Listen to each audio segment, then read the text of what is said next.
com um forte aplauso a queridíssima Julie Lancer Maia.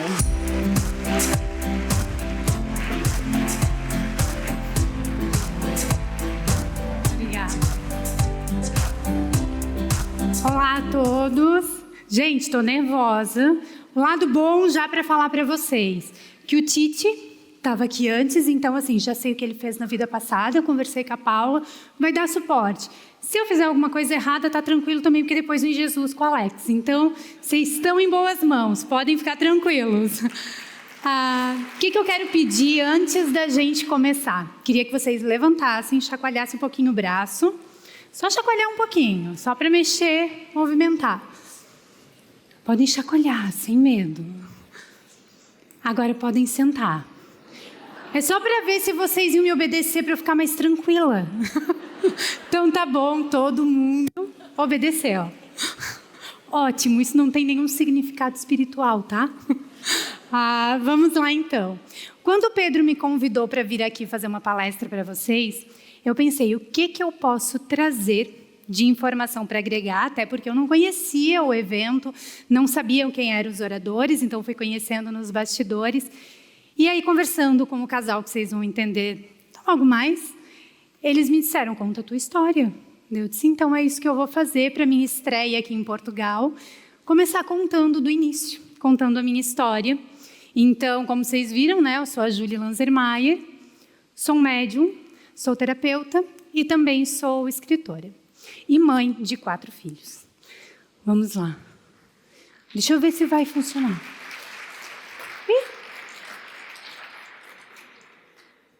Essa sou eu. Não parece, né? Mudou muito. Vamos lá, então. Tudo começou na minha vida quando eu tinha mais ou menos uns 4 anos. Ali com 4 anos, numa determinada noite, eu era uma criança saudável até então, tá? Só para vocês entenderem. Então, assim, ali quando eu tinha 4 anos, numa determinada noite, eu dormia no quarto com o meu irmão. Simplesmente entrou um casal no meu quarto. Sim, eram 2 espíritos, tá? De primeiro momento. Primeiro passou uma mulher, parou nos pés da minha cama, e logo em seguida um homem e parou nos pés da minha cama. Eles muito bonitos, desde então, só que tinha um detalhe. A mulher do casal não tinha pé. Eu não via os pés, só via terminar em vestido. E isso foi algo que me assustou muito, levando eu a ter um ataque epilético. Vocês sabem o que é epilepsia, né? Então, assim, quando eu vi eles... Vocês conseguem me ver bem aí? Consegue, tá. Então, quando eles entraram no quarto e eu tive essa primeira convulsão, eu perdi os movimentos do lado direito do corpo. O lado direito do corpo conduz o lado esquerdo, que é o lado racional, ou seja, a gente não estava falando de uma imaginação, e sim de algo além. Nesse momento começou uma saga dos meus pais para tentar entender o que estava acontecendo comigo, até porque, depois desse primeiro episódio, começou a acontecer com uma certa frequência. Então, isso eram meio que alternados a cada 2, 3 noites, sempre os mesmos movimentos, as mesmas situações. Nessa altura, a empresa que meu pai trabalhava era uma multinacional e eles conseguiram fazer todos os tipos de testes que vocês puderem imaginar e não encontravam absolutamente nada. Nada, vezes nada. E aí, uma determinada noite, eu dormi no hospital, cheia de eletrodos. Com esses eletrodos, os médicos pediram para os meus pais se retirarem, porque até então eles já suspeitavam que poderia ser alguma coisa relacionada aos meus pais, de tentar, enfim, plantar alguma coisa na minha cabeça, alguma coisa nesse sentido. E aí esse casal aparece no hospital. Eles aparecendo no hospital, o que aconteceu? Minha temperatura corporal sobe, tanto que eu sinto muito calor, aliás. Só que eu estou fazendo palestra com calçado, tá? Porque normalmente eu faço descalço. Então, assim, começou a minha temperatura corporal a subir, a minha pineal começou a brilhar. Naquela época, com 4 anos, eu achava que era pineal, tá? Porque eu não entendia que era pineal. Então, resumindo, ali eles chamaram os meus pais e disseram: o que essa menina tem, a medicina não explica ainda, levem num padre. E aí começou a saga. Primeiro, foi levado numa igreja evangélica, disseram que eram demônios. Fiquei horrorizada, pensei, estou endemoniada. Né? Isso eu já tinha uns 5 anos, 6 anos. Depois, Meus pais não acreditaram de primeira, me levaram num bispo da igreja católica. Chegando nessa igreja, o bispo pediu para conversar comigo sozinha. E durante essa conversa, ele me pediu o que eu via. Eu falei para ele, eu vejo um homem e uma mulher no quarto. E aí, nisso que ele estava falando comigo, surge uma senhora atrás dele, que também ultrapassa a parede. Até então, para mim, como criança, ultrapassar a parede estava tudo certo, não tinha nada de anormal. Eu não tinha medo por conta disso, eu tinha medo quando eu não vi o pé, porque eu tenho horror a pé. Então, assim, não me mostrem o pé de vocês, tá? Nunca quero ver, não gosto. Não tenho medo de espíritos, mas de pé sim. Então, assim, sério, principalmente se tiver chulé, ou tiver Joanete. Mas, então, assim, o que aconteceu? Quando essa senhora chegou atrás desse bispo, eu fiz assim, né, criança, fui espiar o que era. Quando eu espiei, ele disse, o que você está vendo? Eu disse, tem uma mulher atrás de ti. Pensei, ele vai me internar, né? Eu disse, tem uma mulher atrás de ti. E aí ele começou a fazer perguntas. E começou a se emocionar e disse assim, é a minha mãe. Daí eu pensei, então tá bom, porque para mim era uma mulher até então. E aí ele pegou na minha mão e disse, menina, o que você vê são anjos. Logo para mim, que eu já desde pequena era questionadora, sou até hoje, tanto que no meio dos médiuns me chamam de cética e no meio das pessoas comuns de médium, porque eu questiono tudo, tudo. Então, resumindo, quando ele me disse que eram anjos, eu disse, não é não. Na casa da minha avó tem um monte de anjos, aqueles de porcelana. Eu disse, todos eles têm asa e esses aí que eu vejo não têm, então não pode ser anjo. Aí ele disse, mas menina, nem todos os anjos vão vir com asas, às vezes eles vêm em forma de pessoas. Daí eu disse, tá bom, é um padre falando, né? Então, vou acreditar que ele tem uma moral aí. Aí ele disse assim, o que os seus pais podem fazer para que você não tenha mais medo desses anjos, porque eles vão te ajudar no futuro? E aí eu peguei, criança, no Brasil, verão, era mais ou menos meado ali de dezembro, porque era perto de Natal. Então eu disse assim, uma piscina, né? Imagina, criança, calor, verão, ia ganhar alguma coisa assim de graça, o que eu quisesse. Uma piscina. Aí ele pegou e disse, então eu vou pedir para os seus pais fazer e a partir desse dia você não precisa mais ter medo desse casal. Ok, ele falou para os meus pais, meu pai tem 15 irmãos, então vocês imaginam um mutirão. Fizeram essa piscina em mais ou menos 30 dias, ela estava pronta. Fizeram a piscina, a partir do momento que eu entrei nela, nunca mais eu tive epilepsia. Nunca mais eu tive nenhum tipo de ataque epilético, de perder os movimentos ali e tudo mais. Só que aí aconteceu um outro fato. Passou-se uns meses, eu lembrei que os evangélicos tinham falado que eram demônios. Lá, o meu pai e minha mãe tiveram que me levar o quê? Lá no bispo de novo, porque eu comecei a dizer, vai que tem rabo e chifre. Não tem asa, pode ser que tenha isso também. Peguei, me levou no bispo. Chegando no bispo, ele disse, não, fica tranquila, que não é o demônio. Eu disse, que bom que não é o demônio. E aí foi onde começou a minha jornada dentro do processo da mediunidade. Esse casal, como eu perdi o medo, já sabia que poderiam ser anjos, mas não eram com certeza demônios. Fiquei tranquila e comecei a aprender com eles. E ali eles começaram a me visitar, me visitam até hoje. Então eles vinham e me ensinavam a orar, como fazer orações, tanto que imaginem para uma criança aprender oração não decorada, aquilo, Pai nosso que estás no céu, santificado seja o vosso nome, que parece estar narrando um jogo de futebol e ao invés do gol, tu fala amém, né?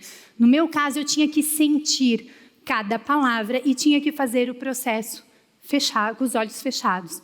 Então, eles me davam a seguinte orientação, tudo que você fizer vai partir de alguns princípios que envolviam descarregar o corpo, esvaziar a mente e se conectar com uma luz maior, com uma conexão maior.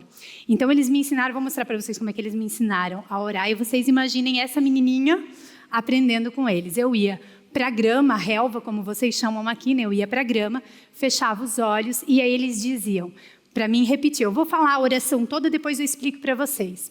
Espiritualidade, ilumine os meus passos, abre a minha mente, expande meu coração e me proteja. Nesse momento que eu andava, pisava e falava, ilumina os meus passos, eu andava descalço na grama e eu sentia como se eu pisasse em poças d'água com luz.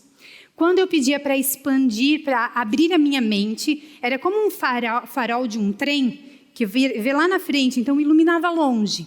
Quando eu pedia para expandir o meu coração, iluminava do chakra cardíaco ao meu redor, então eu via com mais clareza. E quando eu fazia o processo de proteção, era onde eu me sentia invisível. Então, qualquer que fosse a situação que ocorresse naquele momento, eu não precisava ter medo, porque eu me sentia protegida. Isso foi um dos primeiros ensinamentos, além de orações. Eles me ensinaram a ler o campo das pessoas. Então, eu sentava na frente da casa do meu avô e da minha avó. Eu tinha muito tio para testar. Imagina isso ali, 15, dobra com as esposas, 30 pessoas na família para testar. Então, eu sentava na frente da casa do meu avô, ficava olhando as pessoas passando e eu ia lendo as frequências delas. E conforme eu ia lendo e aprendendo a fazer isso, eles foram ampliando o conhecimento para plantas. Então, eles me explicavam sobre plantas. Vou falar algumas coisas que vocês talvez não gostem, tá? Mas, por exemplo, orquídeas. Quando eles me mostravam as orquídeas, eles diziam, essa pessoa que gosta de orquídeas, fique atenta porque ela precisa de atenção. É uma pessoa que vai ser mais carente de atenção, de cuidado, entre outras coisas. Pessoas que gostam mais de espada de São Jorge, são mais autênticas, vão querer uma racionalidade maior e uma ação, um resultado muito mais rápido. Então, eles iam me ensinando sobre as plantas. Aí, quando alguém ganhava de presente, eu já olhava e dizia, já sei que a pessoa é só pela planta. Aí, me ensinaram por cores, me ensinaram cheiros. Quando eu via que alguém ia morrer, saíam fumaças nas pessoas. Então, imagino isso, uma criança sem filtro. Quando saía fumaça, eu passava e dizia assim, ih, vai morrer. Sabe? Isso era um caos. Ou quando eu ia... Outro detalhe. Quando criança, até os meus 34 anos, eu nunca dormi na casa de amiga nenhuma. Nunca. Festas ia pouco porque eu acabava vendo espíritos, né? Mas, na infância, eu não podia ir na casa de ninguém, porque como tinham essas questões, eu via os espíritos como eu vejo vocês, então eu não tinha muito um filtro. E aí teve um dia que a minha mãe foi trabalhar e a minha avó ficou em casa comigo e eu disse, posso ir na casa da Amanda? Daí ela deixou eu ir. Quando eu fui, entrei na casa dela, isso era um período à tarde, entrei na casa dela, o que aconteceu? Tinha uma senhora sentada na sala, na poltrona, né? E aí a minha amiga foi fazer o café junto com a mãe dela e eu comecei a conversar com essa senhora. O que aconteceu? A mãe dela disse, com quem tu está conversando, Juliana? Eu disse, com essa mulher que está aqui. Aí ela disse, não, mas não é possível. Porque não tem ninguém ali. Eu disse, tem. Daí ela disse, como é que ela é? Quando eu falei como ela era, a mãe da minha amiga desmaia. Eu pensei, matei a mulher. Bem que a minha mãe disse que eu não era para abrir minha boca quando eu saísse de casa. Era para manter a boca fechada. Aí, eu saí desesperada na rua, eu e minha amiga, matei. Veio os vizinhos, a minha mãe, pé da vida. A mulher acorda, nesse meio tempo que a gente correu para a rua, a mulher acorda e eu estou botando aqui como microfone. Vocês estão vendo um negócio desse? Ninguém falou nada, né? Ninguém falou nada. Maravilhoso. Para acabar. Então, resumindo. A mulher, vocês estão rindo agora. Sacanagem, né? Médium não sabia que isso aqui é um negócio para passar. Fim da picada. Credibilidade zero agora. Zero. Então, de novo. Vocês aceitam que é o meu microfone aqui. Tá? Não consigo sem estar segurando alguma coisa. Resumindo, quando voltamos, a mulher estava acordada, tinha ido no quarto. Pronto. Agora vai ser aquela fotinho que vai lá do Spiritual Summit, vai ser, não pode ver um microfone. Todo mundo com uma frase bonita e eu ela com o seu microfone. Então, a mulher estava acordada, tinha ido no quarto. Tinha ido no quarto pegar uma foto. Quando eu entrei na casa, ela disse, essa mulher que tu viu? Eu disse, é ela mesmo. Puf, te desmaiou de novo. Eu disse, agora não fui eu. Agora foi ela sozinha. Fui para casa, o que aconteceu? Eu apanhei uma surra. Ali eu já aprendi que a boca tinha que ser bem fechada mesmo, porque senão eu ia apanhar. Só que o que aconteceu? Essa mulher pegou e começou a contar para todo mundo. Nem preciso dizer que eu virei o oráculo na minha região. Era toda hora alguém queria ver se ia morrer, daí eu só olhava para minha mãe e dizia, e agora? Na igreja eu aprendi que não pode mentir. Aqui, meu pai e minha mãe dizem que não pode apanhar. O que está mais perto? Meu pai e minha mãe, né? Então, assim, na igreja eu não mentia, mas fora dela, eu respeitava meu pai e minha mãe. Então, resumindo, começou esse burburinho. Tem um outro detalhe que eu não contei. Nessa época também eu era sonâmbula. Então, assim, eu acordava no meio da noite, até os meus 10 anos, mais ou menos. Levantava, ia para a cozinha, sentava, botava um copo d'água e escrevia receitas médicas. Do nada. E eu não lembro de nada disso. Isso acontecia ali, acontecia enquanto eu estava dormindo, voltava para a cama, trabalhava a madrugada inteira, voltava para a cama de manhã como se nada fosse, só que eu acabava escrevendo essas receitas. Deixa eu passar o próximo slide, senão não vai longe. Então, conforme o casal foi se apresentando e se mostrando para mim, a minha vida foi se transformando de várias formas diferentes, porque eles traziam para mim essa sensação de acolhimento, de pertencimento. Nessa época, os meus pais estavam muito em transição de separação. Então, quando meu pai e minha mãe, por exemplo, brigavam, né? O que acontecia? Eu ia para trás de casa, vinha a mulher do casal, cantava para mim, para me acalmar, e o homem do casal me explicava o que estava acontecendo ali. Então, foi um processo que me levou até a minha idade, que eu vou falar aqui para vocês, os meus 29 e 30. Por quê? Essas visitas do casal cada vez ganhavam uma consistência maior. Vou dar um exemplo. No meu aniversário, eu faço aniversário dia 18 de março. Sempre nos meus aniversários, ali dos meus 10 anos para frente, eles aparecem na virada de 18 para 19 e me mostram telas. Às vezes é muito rápido, como se fossem vários discos, cenas muito rápidas, que eu vejo o que vai acontecer no meu próximo ano. Takes muito rápidos, e isso, eles diziam assim, vamos te mostrar até os teus 29, 30, porque ali você vai ter uma grande mudança na tua vida. O que eu achei que era grande mudança? Morrer, né? Porque qual grande mudança, se não a morte, né? Então eu dizia para todo mundo, com 29 para 30, nessa virada aí eu vou morrer, porque eles me mostram sempre isso e tudo mais.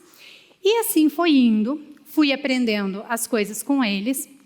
Nessas telas que eles me mostravam e que eu via o que ia acontecer, muitas vezes eram coisas das quais eu não gostava muito. Então, eram coisas que tinham a parte boa, mas tinham, por exemplo, separação do meu pai, algum falecimento na família, coisas nesse sentido. Um outro detalhe. Eu jurava para todo mundo que eu ia ter todos os filhos até os 29, 30 anos, bem inconsequente, tipo, vai ter os 4 filhos e depois deixa criar no mundo, porque daí ela capota, né? Então, era esse o sistema. Quando chegou 29 para 30 anos a virada, me despedi de todo mundo, minha filha está aqui também, eu disse, a mãe tem lá no computador uma pastinha, eu tenho meu velório todo no computador. Pronto, agora vocês vão ficar tudo horrorizados. Mas eu tenho a minha playlist, as minhas mensagens para todo mundo. Não são mensagens, não são mensagens não só amorosas, mas são engraçadas também, porque eu detesto velório com gente chorando e triste. Acho que tem que ser uma comemoração. E aí, resumindo, me despedi dos meus filhos e disse, agora vou, capotar. E o que aconteceu? Nos 29, 30, o casal aparece e me mostra apenas 6 telas. Numa tela tinha uma cena de eu escrevendo um livro, nessa época eu nem tinha escrito livro nenhum, então eu pensei, nada a ver o que eles estão mostrando. Na outra, eu estava morando em outro país, nunca pensei em sair do Brasil, quem dera sair do local que eu morava, porque eu tinha uma vida confortável, enfim, não fazia sentido. Na outra tela tinha também cenas ligadas à prosperidade e tudo mais, até que numa das telas estava tudo em branco. E aí eu peguei e disse para eles, bom, já que eu posso escolher, eu quero a tela em branco, porque vai ser a primeira vez que eu posso ser normal, igual a todo mundo, não vou saber nada com antecipação, não vou ser um oráculo ambulante e não vou precisar deixar de fazer coisas que muitas vezes eu quero fazer por conta de ver muitas vezes as situações. Um exemplo, ir para uma festa e não ficar vendo espíritos ali, era tudo que eu queria, né? Mas não dava, porque eu acabava vendo, às vezes eu conversava com alguém que nem estava ali, então assim, era muito ruim, era muito ruim. Isso também acontecia em fila de banco, muitas vezes. Então assim, eu passei a não falar mais com estranhos, inclusive aqui. Não falei só com quem eu tinha certeza que estava vivo ou que estava nas imagens. Então assim, vocês aqui, tem bem mais gente aqui. Tem uns apagadinhos, então eu sei que são espíritos. Mas, resumindo, quando eles mostraram as 6 telas e eu vi a branca, eu disse, eu quero a branca. Aí eles sorriram para mim e disseram o seguinte, realmente você está pronta para seguir a sua missão, para seguir a sua missão, porque você escolheu muito bem e agora nós vamos nos despedir por um tempo e voltamos nos teus 36 anos. Daí eu olhei para eles e disse, como é que é? Não vou morrer? Como é que é isso? Daí eles disseram, estamos indo no plano espiritual preparar o seu trabalho daqui para frente. Pensei, tá bom, né? Agora eu me esbaldo. Daí eles disseram assim, e agora você continue seu trabalho da melhor forma. Foram embora, que isso era, lembrem, 18, 19 de março, lá em 2015. Nesse momento, a gente passa ali por algumas situações médicas com o meu terceiro filho, que é... era para mim falar sobre isso, depois eu falo. Que é esse meu menino aqui, o Rafael. No dia 4 de abril de 2015, a gente vai levar ele no neuropediatra. E aí vem o primeiro diagnóstico de cara, olhando para ele. Ele é autista, severo, não verbal. Rafael, ele era o espectro mais alto dentro do autismo, só não tendo a agressividade. Ele era uma criança, um bebê, né? Hipotônico, quase como vocês sabem o que é síndrome de Down, né?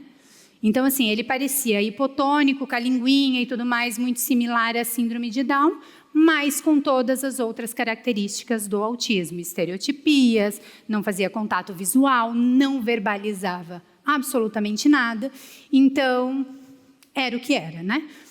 Nesse momento, eu optei por ir em mais 3 neuropediatras. Fui em 4, para ter o mesmo diagnóstico. E aí, o que eu faço? Chego em casa e chamo o casal.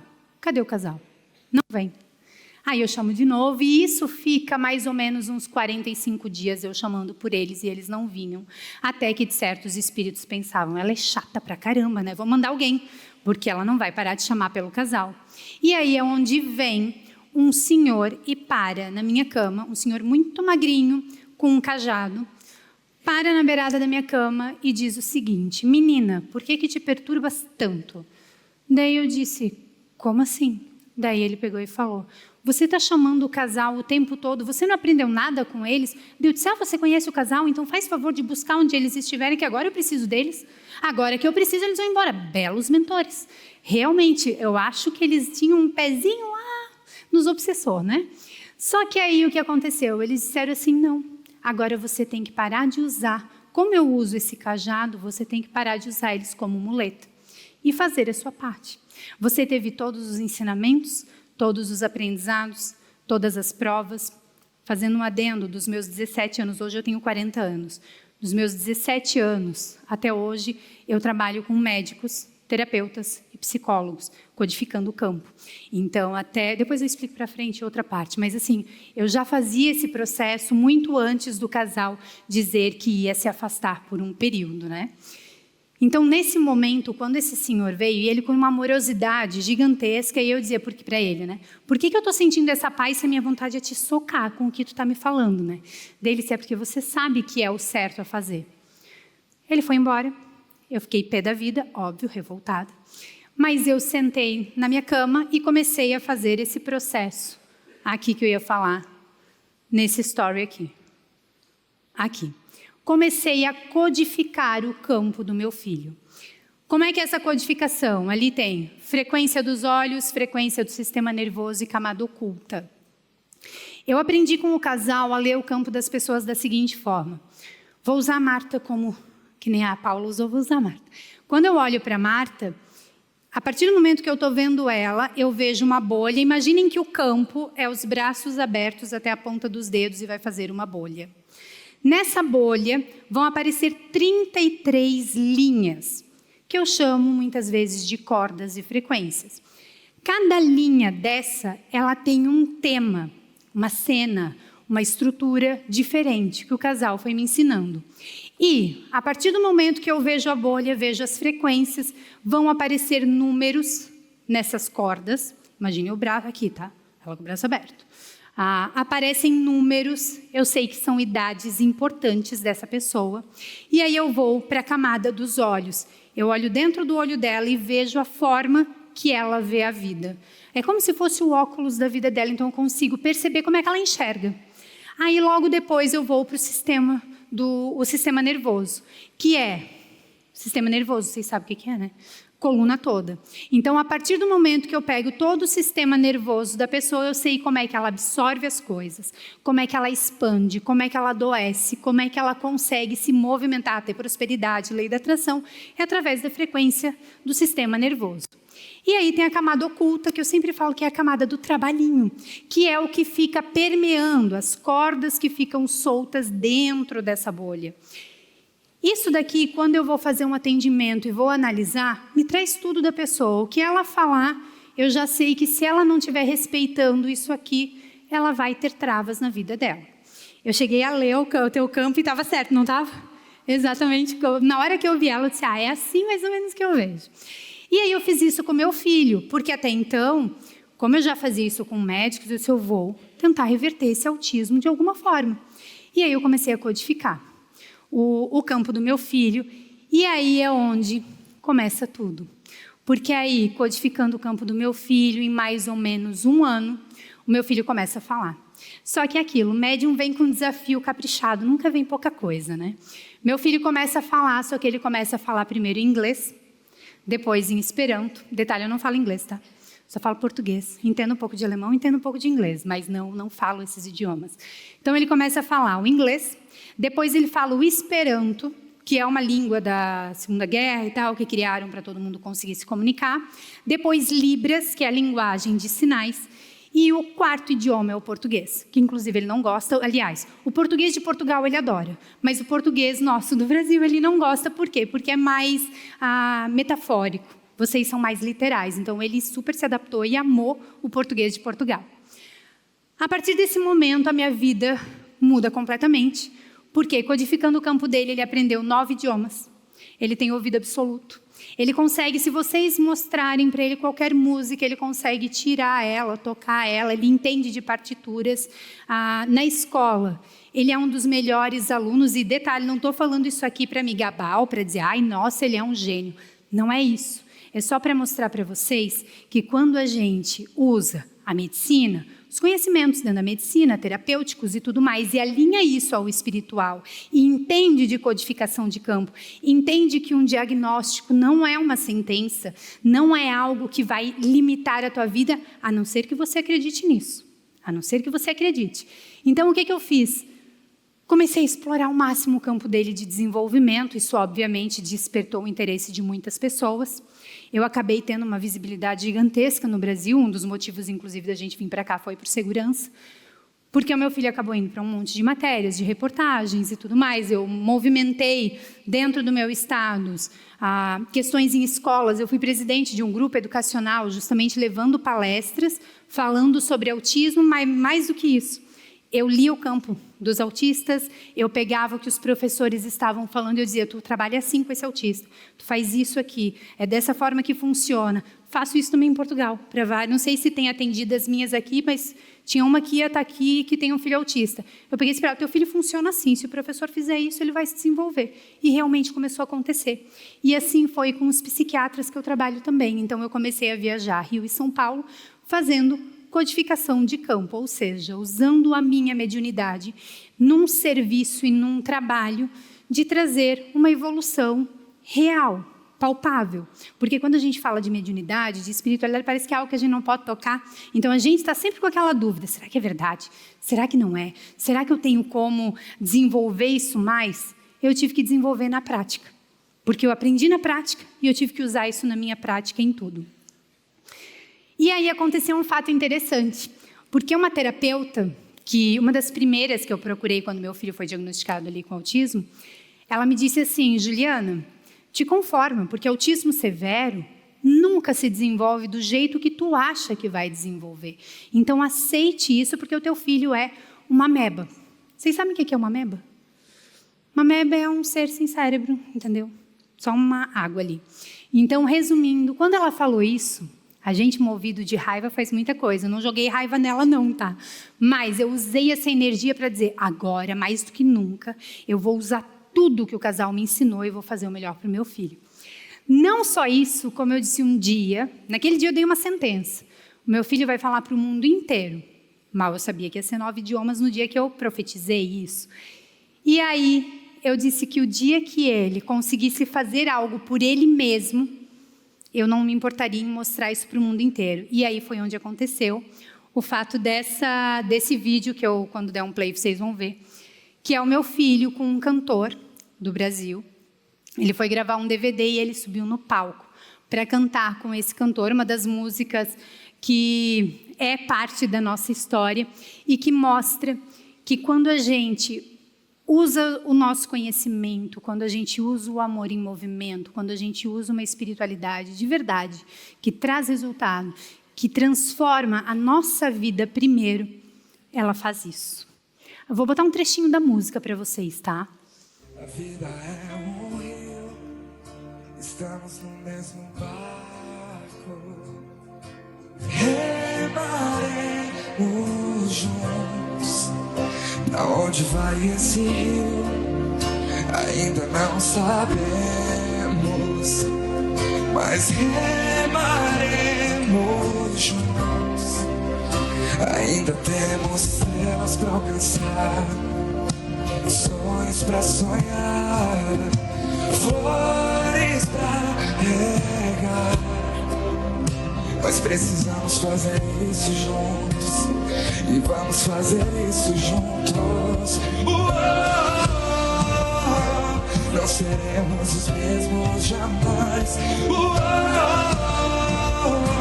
Se a gente falar menos e agir mais. E foi exatamente essa imagem final que eu jurei para mim que eu falaria menos e agiria mais. Então ali, quando chegou nessa época, eu já estava próximo de chegar aos meus 36 anos, e que até que enfim o casal, né? Depois de tanto perrengue, tanta coisa que eu me desafiei, o casal voltou.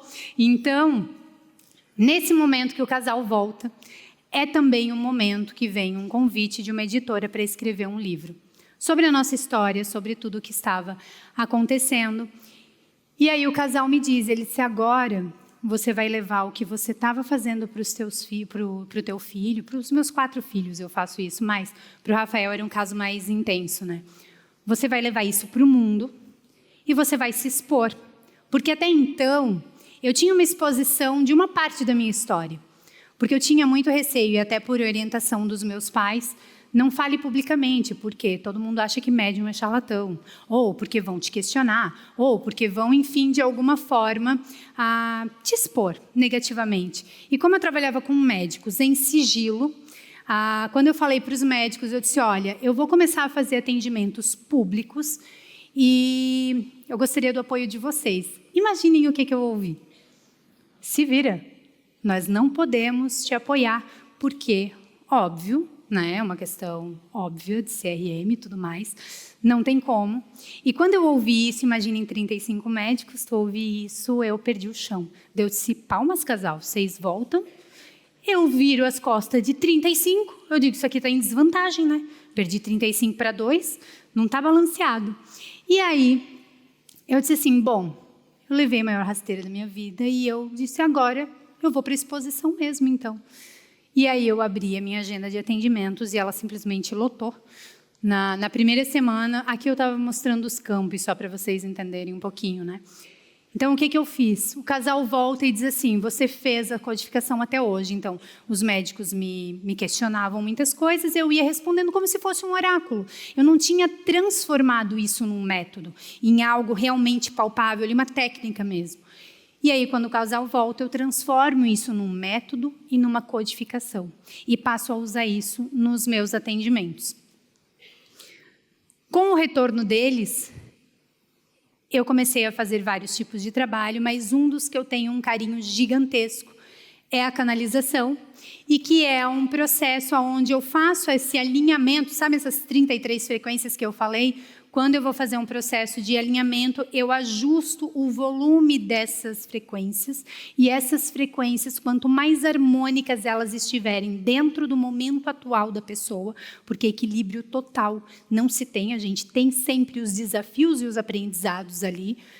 Eu comecei a fazer isso com as pessoas, começou com 70 pessoas, hoje dá uma média de 350 a 500 pessoas a cada 15 dias, porque é um processo que eu faço de 15 em 15 dias. E isso aqui, esse processo de alinhar essas frequências, essas energias e tudo mais, eu faço comigo desde os meus 13 anos, que foi quando o casal disse assim, é uma forma de ir te regulando. Ou seja, resumindo, para não surtar, entendeu? Esse é o detalhe, não surtar, não ficar, né, revoltado com a vida, então isso ajuda a alinhar o nosso próprio campo. Aqui é um pouquinho da canalização, das pessoas que acabam participando. E é um dos processos que eu digo para vocês que me ajudou a entender muito da minha missão. E entender do campo das pessoas, porque quanto mais eu analiso campos, mais eu consigo entender as pessoas. Então, eu gosto muito de ficar olhando o campo de vocês. Aqui é um pouquinho do que eu acabei desenvolvendo após a vinda do casal, que foi a canalização. Quando eu coloco ali tiragem de cartas, não é tarô, é tiragem de cartas intuitivas. Então, assim, eu olho a imagem e através disso eu faço o processo de interpretação. Produto físico, imersão online, os livros. Aqui também eventos, imersões e tudo mais. Já fiz mais de 35 mil atendimentos em 25 países. O Sim do Céu, quem me acompanhar no Instagram, já vou responder aqui, porque é o que eu mais recebo de perguntas. Júlia, o que é o Sim do Céu? O Sim do Céu é uma forma de codificação. É uma confirmação, então, dependendo do lado que o avião a jato está, é uma informação diferente. Eu acabei transformando isso numa comunidade, porque todo mundo manda para interpretar. Então, eu acabei fazendo live, ensinando as pessoas a fazer esse processo de interpretação através do Sim do Céu. Então, as pessoas sempre me marcam, me mostram, isso virou meio que um código ali nosso, né? E aqui tem um pouquinho da minha imersão que eu faço presencial no Brasil. E o que eu quero dizer com isso? A espiritualidade, para mim, ela só tem sentido se ela transforma a nossa vida primeiro. E depois, obviamente, a das outras pessoas, né? Aqui eu nem vou passar, porque eu não botei no Instagram para vocês. E, por fim, queria dizer que a verdadeira transformação surge quando a espiritualidade, a nossa espiritualidade... Ai, gente, pelo amor... A verdadeira transformação surge quando nos conectamos com a nossa espiritualidade e deixamos que ela nos guie à luz que somos. E é isso que eu queria trazer para vocês, um pouco da minha história. Obviamente que eu queria falar muita coisa para vocês, mas eu acho que como muitos ainda não me conhecem, eu disse, eu vou contar a minha história, que vai ser mais fácil. Se o Pedro me convidar no que vem, eu venho e conto mais detalhes, conto mais histórias para vocês. Gente, obrigada. Era isso. Até.